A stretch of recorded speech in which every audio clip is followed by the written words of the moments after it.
Isso é Paraisópolis, a segunda maior favela de São Paulo e a quinta maior do Brasil. Aqui, o estado já é mínimo faz muito tempo. Os serviços públicos para atender os 100 mil habitantes que vivem em Paraisópolis são limitadíssimos. Quando o estado se faz notar, é com repressão. É com a polícia militar. São 5h30 da manhã, a polícia já ocupa a favela de Paraisópolis, uma das maiores de São Paulo. A gente vê aqui a polícia fazendo uma verificação desses ocupantes desse veículo, desse Corsa. O policial ali já faz uma verificação na mochila de um dos suspeitos. E a presença desse aparato de repressão aumentou visivelmente desde o início de novembro de 2019 em Paraisópolis. Esse é o sargento Ronaldo Rua Silva. Ele foi morto em um confronto em Paraisópolis no dia 1º de novembro. No dia seguinte, a Polícia Militar de São Paulo avisou que a comunidade de Paraisópolis seria alvo de uma Operação Saturação. Uma Operação Saturação é quando a PM ocupa uma comunidade sem data para ir embora. É claro que, ao anunciar essa operação, a Polícia Militar não mencionou a morte do sargento, mas foi nesse exato momento que a coisa começou a ficar séria em Paraisópolis. 10 dias depois, a PM faria essa abordagem aqui, gravada por um morador e divulgada pelo site Ponte Jornalismo. Não fica gravando não, cacete. Eita, meu Deus. Ixi, tá matando o papai, é? Durante todo o mês de novembro, a polícia continuou saturando as ruas de Paraisópolis, exatamente como avisou que faria ainda no começo do mês. A violência continuou. Um mês depois da morte do sargento, veio a desastrosa intervenção policial no baile da 17. Quem estava no baile funk foi emboscado. Os policiais geraram uma confusão enorme e proposital num evento que contava com 5.000 pessoas. 9 jovens morreram pisoteados. O horror.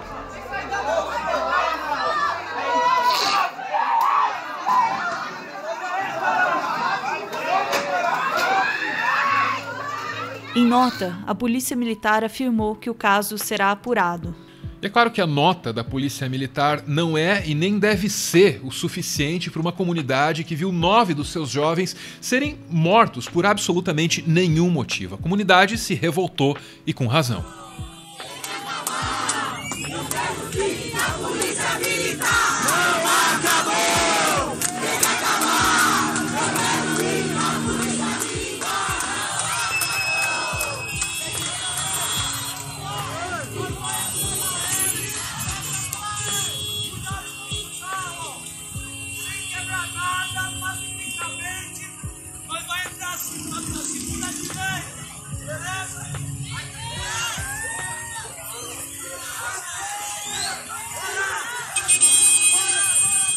No meio da cobertura dessa tragédia hedionda, há uma declaração que se destaca.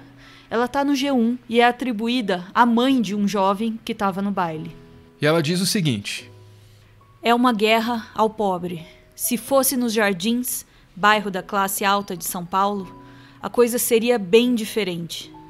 Até a forma da polícia abordar é diferente. O problema não é o funk, é a cultura da periferia, é o lazer. Acredite se quiser, a moradora de Paraisópolis, que disse o que você acabou de ouvir, tem razão e está respaldada por uma longa tradição de estudos da cultura e da sociedade. Hoje, a gente vai entender por que uma parte do Brasil ama odiar o funk. Tá aí a realidade. Renato Lombardi, imagens ao vivo de Paraisópolis agora, mais um pancadão. É um barulho infernal, barulho de som alto, pessoal bebendo, pessoal fazendo sexo, pessoal se drogando, carros roubados, motos roubadas. Infelizmente acontece isso todo final de semana e véspera de feriado, viu, Yuri?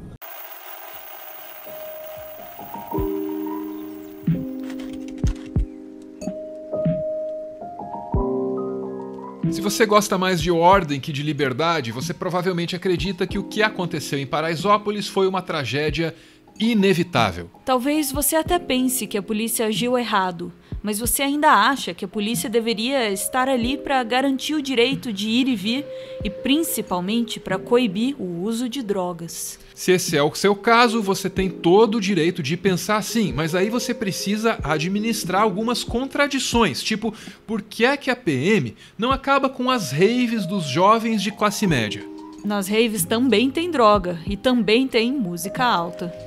E mesmo assim, a polícia não estoura rave nenhuma, porque o problema não é a música eletrônica, não é o funk. O problema é a cultura da periferia, é o lazer do pobre.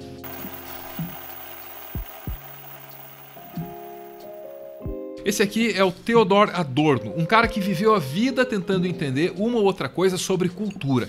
O Adorno se interessava em especial pela cultura popular. Ele queria saber o que separava a indústria cultural, que florescia quando ele estava começando os estudos dele, da cultura popular. Observando as mais variadas expressões da cultura popular, lendo e estudando, Adorno chegou a uma conclusão relativamente simples.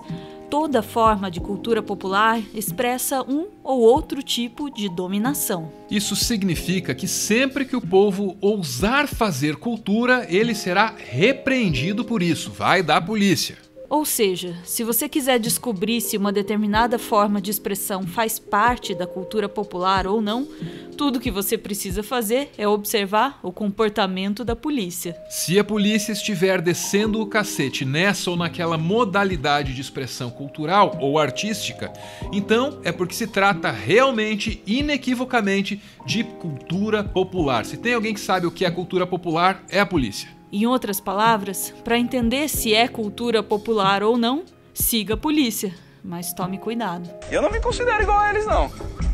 Que fica pelo caminho é sujeira. É sujeira, a gente viu pino de cocaína usado, bebida alcoólica, menores bebendo.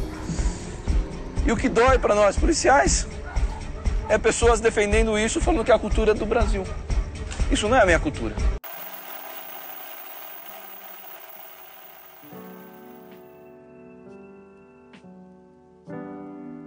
O corpo do pobre existe como uma unidade de produção. O corpo do pobre é bom para o trabalho.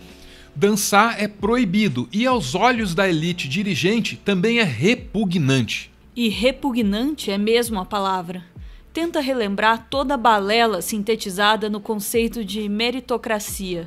Só tem acesso à riqueza quem merece. E se é assim, então o pobre só é pobre porque ele não tem mérito, e não porque ele é explorado. Nessa linha de raciocínio, trilhada para legitimar o extermínio tanto das vidas quanto da graça de viver, um pobre não pode dançar, pelo menos não até que ele tenha conquistado tudo aquilo que a elite já tem. Espera-se que o pobre acredite nessa promessa vazia e aí trabalhe para essa elite.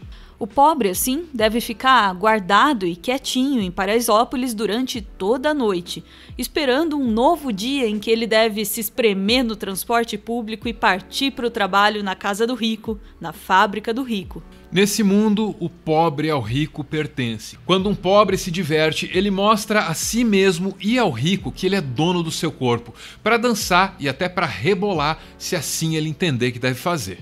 O rebolado do pobre tira o rico do sério. E o funk assim se torna um ato de resistência. Resistir é perigoso. É perigoso porque, aos olhos do rico, nada é tão repugnante quanto um pobre se divertindo. Pobres de todo mundo, divirtam-se.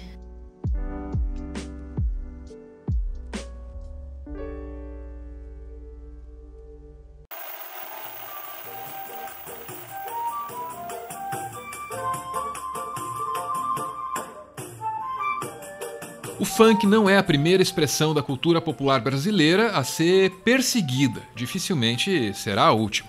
No século XIX, pobres passaram a fazer seus próprios instrumentos e, com eles, tocavam suas próprias versões das músicas que vinham dos salões dos ricos. Reunidos nas esquinas, cheios de criatividade e capacidade de improvisar, os pobres foram inventando a sua própria música. Era um novo gênero. Nasceu assim o chorinho. E como o funk, o chorinho também foi reprimido pela polícia. Mas aí o tempo passou e as elites precisaram se render aos encantos da música do pobre, precisaram se render às delícias da cultura popular. E hoje, ao invés de descer o sarrafo, a polícia prefere tocar o próprio chorinho, aquela mesma música que nasceu sendo fortemente reprimida por ela. Agora resta saber se um dia a polícia também vai fazer o seu próprio funk.